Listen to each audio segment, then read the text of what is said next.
मांढरगडावर एकीकडं स्त्री शक्तीचा आदिमातेचा जागर सुरू आहे. पौष महिन्यात सुरू झालेली ही यात्रा आता त्याच्या अंतिम टप्प्यामध्ये आहे. एकीकडं भक्तीचा जागर सुरू आहे, तर दुसरीकडं अंधश्रद्धेचा डोंगर उभा राहतोय. आपण बघू शकतो, ह्याला अंधश्रद्धेचं झाड म्हणून संबोधता येईल. या झाडावर भरपूर काळ्या भावल्या, भरपूर लिंबू, टाचण्या टोचलेले तुम्हाला लिंबू दिसू शकतात. हे दाभण आहे, हे बिब्बा आहे, हा लिंबू तर एकदमच खराब झालेला आहे. असे काही फोटोज आपल्याला इथं बघायला मिळतात. जसं हे बघू शकतो की हे नवरा बायकोंचे फोटो आहेत. हा फोटो एका पूर्ण कुटुंबाचा आहे, ज्याच्यात त्यांची मुलगी आणि आई बाबा बघायला मिळतात. अशा काही चिठ्ठ्या पण आहेत. आता ह्या चिठ्ठी जर आपण उघडली तर या चिठ्ठीमध्ये लक्षात येतं, आपण वाचून बघूया ही चिठ्ठी काय सांगते. या चिठ्ठीत असं म्हटलंय की आमच्यावर जे काही करणी भानामतीची चेडे पित्र जाणून बुजून आमच्या पाठीमागं लावलेले, ते सगळे आई काळूबाई तुझ्या पायाखाली कुंटून जाऊ दे. कोणाची वाईट भावना आम्हाला त्रास देऊ नये. अशा पद्धतीचं आमच्यात भांडणं होत आहेत, ती भांडणं कमी व्हावीत. म्हणजे हे एखाद्या महिलेनं तिचा संसार वाचवण्यासाठी, एखाद्या आईनं तिच्या मुलाच्या भवितव्य चांगलं व्हावं, कोणीतरी माझ्यावर करणी करतंय, कोणीतरी माझ्यावर भानामतीचे काही प्रयोग करतंय, असा काहीसा समज जो आहे तो सगळा अंधश्रद्धेचा समज आपल्याला इथं बघायला मिळतो. काळ्या कापडामध्ये गुंडाळलेलं हे आता ह्याच्यात जर आपण बघितलं तर आत बरेच फोटो आहेत आणि बरीच घाण. आता ह्याच्यात तुम्हाला दिसेल एक महिलेचा फोटो आहे आणि या महिलेच्या फोटोला आई काळूबाईनं काही त्रास द्यावा असं सांगितलेलं आहे. हे जरी जुनं दिसत असलं तरी इथं आपल्याला काही चिठ्ठ्या ज्या आहेत त्या अशा पद्धतीनं बांधलेल्या दिसत आहेत.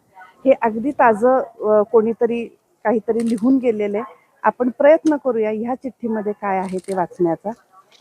आता या चिठ्ठीमध्ये, ही चिठ्ठी कोणाची आहे?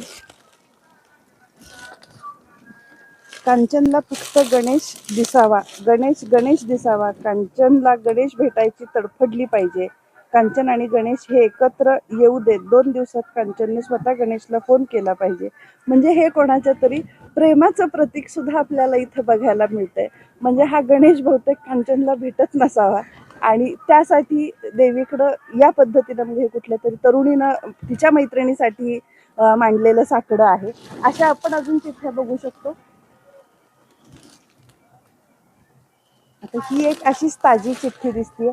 बहुधा तरुणांमध्ये असा गैरसमज किंवा अशी एक श्रद्धा दिसतीये की असं आपण देवीच्या इथं जर काही मांडलं तर फोटो, याच्यातून एक फोटो पडलाय.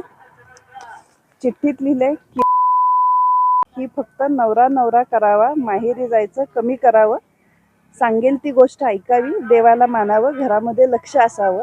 म्हणजे वडिलकीच्या नात्यानं आपल्याला काही गोष्टी ज्या सांगायच्या असतात तर त्या सुद्धा देवीच्या आधारानं आणि अंधश्रद्धेचा आसरा घेऊन या गोष्टी इथं या झाडावर सांगितलेल्या दिसतात. आपण आणखीन काही चिठ्ठ्या इथं आपण बघू शकतो.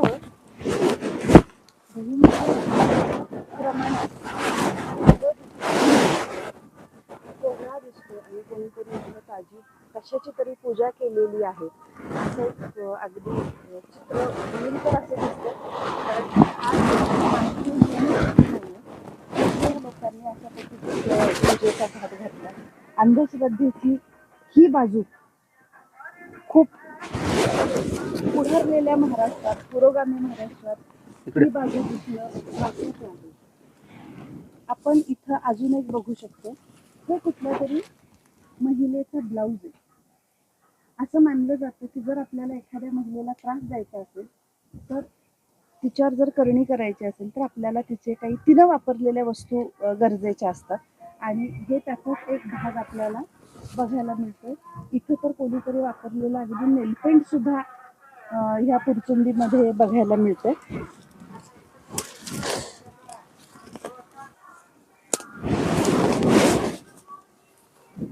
इथं एक चप्पल पण आपल्याला दिसतीये.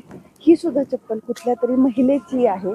महिलेनं वापरलेली ही चप्पल किंवा तिच्या वापरलेली एखादी गोष्ट आपण आणली तर जास्त तीव्रतेनं देवी कोपू शकते अशी एक अंधश्रद्धा आहे. त्या अंधश्रद्धेचा एक भाग आपल्याला इथं बघायला मिळतो.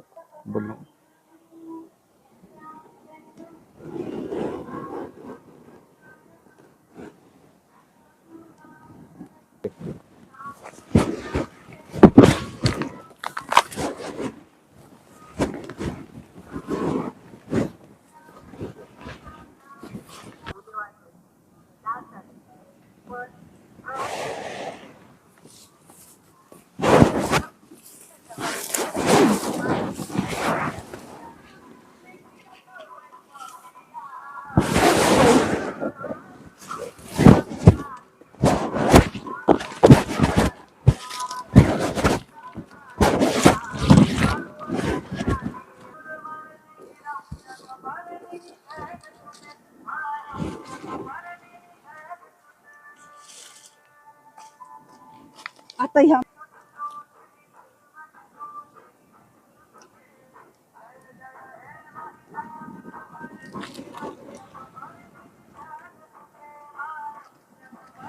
ह्याला तर टाचण्या आणि हे दोन्ही पण टाचण्या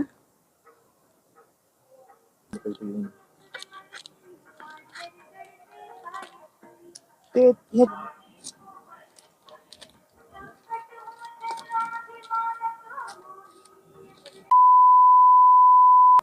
ही हिजडा आमच्याहून पेट में से निकल करके लकवा मार देने का होना. बापरे, म्हणजे ह्याला लकवा मारला गेला पाहिजे असं त्यांचं म्हणणं. पुरोगामी महाराष्ट्र म्हणून आपण जगभर प्रसिद्ध आहोत, पण सातारा जिल्ह्यातील वाई तालुक्यातील मांढरदेव गडावर हे अंधश्रद्धेचं झाड बघितल्यानंतर पुन्हा एकदा आपण पुरोगामी आहोत का याच्यावर प्रश्नचिन्ह उभं राहते. सगळ्यात महत्त्वाचं इथं जेवढ्या काही आपण अंधश्रद्धेच्या चिठ्ठ्या बघितल्या या सगळ्या चिठ्ठ्या लिखित स्वरूपात आहेत. या अंधश्रद्धेचा एक पार्ट असा दिसतो की कदाचित देवी इथं येईल आणि त्या चिठ्ठ्या वाचेल. इतक्या वर्षात देवीनं कधी त्यातल्या एकही चिठ्ठीला हात लावलेला नाही, तरीही भाविक येतात आणि अंधश्रद्धेपायी इथं चिठ्ठ्या आणि खिळे ठोकून जातात. म्हणजे माणूस म्हणून आपण इतरांबरोबर चांगलं वागावं, चांगलं राहावं, हे बेसिक मूलभूत शिक्षण आहे मनुष्य म्हणून जगण्याचं.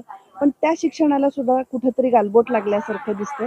कुठंतरी हे शिक्षण आणि अंधश्रद्धा ह्यांची जी काही सरमिसळ झाली आहे त्याचा हा एक प्रकार म्हणता येईल.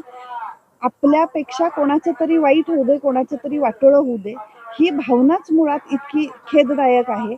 आणि कुठंतरी मांढरगडावर येताना या सगळ्या गोष्टी लोकांना मुबलक प्रमाणात मिळत आहेत आणि ही मुबलकताच या अंधश्रद्धेला आणखीन पोषक ठरतीये का काय असं इकडचं चित्र दिसतंय. अंधश्रद्धा निर्मूलन समितीनं वेळोवेळी याविषयी जनजागृती केलेली आहे, याविषयी आवाज उठवलेला आहे, पण त्यांच्याही मर्यादा लक्षात घेता आपण सामान्य नागरिक म्हणून, आपण सामान्य माणसं म्हणून काय करू शकतो. पांढरदेव ट्रस्टनंही या अंधश्रद्धेला कायम विरोध केलेला आहे. अंधश्रद्धा निर्मूलन समितीच्या कार्यकर्त्यांनी सुद्धा हे पूर्ण झाड मोकळं केलं होतं. आज पुन्हा एकदा हे झाड अंधश्रद्धेच्या लिंबांनी आणि टाचण्यांनी फुलून गेलेलं आहे. शिक्षण घेतल्यानंतर माणूस शहाणा होतो असं म्हणतात, पण इथं अनेक सुशिक्षितांनीच काही गोष्टी मांडून ठेवलेल्या आहेत. त्यामुळं ज्यांनी शिक्षण घेतले किंवा जे शिकलेले आहेत त्यांनी ही गोष्ट लक्षात ठेवली पाहिजे की देवी श्रद्धेनं पावती, अंधश्रद्धेनं पावत नाही. आणि कोणाचं नुकसान म्हणजे जर देवी सगळ्यांचीच आहे आणि ती सगळ्यांचंच कल्याण करणार असेल तर ती कोणा एकाच्या नुकसानाची कारण निश्चित ठरणार नाही.